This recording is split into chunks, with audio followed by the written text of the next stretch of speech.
Team India మహిళా cricket జట్టు star opener స్మృతి మందన వివాహ బంధంలోకి అడుగు పెట్టబోతున్నారు. తన చిరకాల మిత్రుడు, ప్రముఖ సంగీత దర్శకుడు పలాస్ ముచ్చల్ను ఆమె నేడు పెళ్లి చేసుకోనున్నారు. కొద్ది రోజులుగా వీరి ప్రీ వెడ్డింగ్ వేడుకలకు సంబంధించిన ఫోటోలు, వీడియోలు సోషల్ మీడియాలో వైరల్గా మారాయి.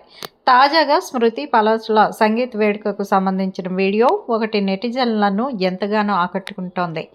ఈ వీడియోలో వధూవరులిద్దరూ ఎంతో చక్కగా కొరియోగ్రఫీ చేసిన ఓ పాటకు అద్భుతంగా డ్యాన్స్ చేశారు. అంతేకాదు వరుడు పలాస్ ప్రేమగా తలవంచగా స్మృతి ఆయన మెడలో పూలమాల వేస్తున్న దృశ్యం అభిమానులను ముగ్ధులను చేస్తోంది. సాధారణంగా చాలా రిజర్వ్గా, సిగ్గరిగా కనిపించే స్మృతి ఇలా డ్యాన్స్ ఫ్లోర్పై ఉత్సాహంగా స్టెప్పులు వేయడం చూసి అందరూ ఆశ్చర్యపోతున్నారు. ఈ వేడుకల్లో భాగంగా హల్దీ ఫంక్షన్ నిర్వహించడంతో పాటు వధూవరుల జట్ల మధ్య ఓ సరదా క్రికెట్ మ్యాచ్ కూడా ఆడారు. ఈ వీడియోలు ప్రస్తుతం సోషల్ మీడియాలో చక్కర్లు కొడుతున్నాయి. తమ అభిమాన క్రికెటర్ కొత్త జీవితం ప్రారంభించబోతుండడంతో అభిమానులు శుభాకాంక్షలు తెలియజేస్తున్నారు.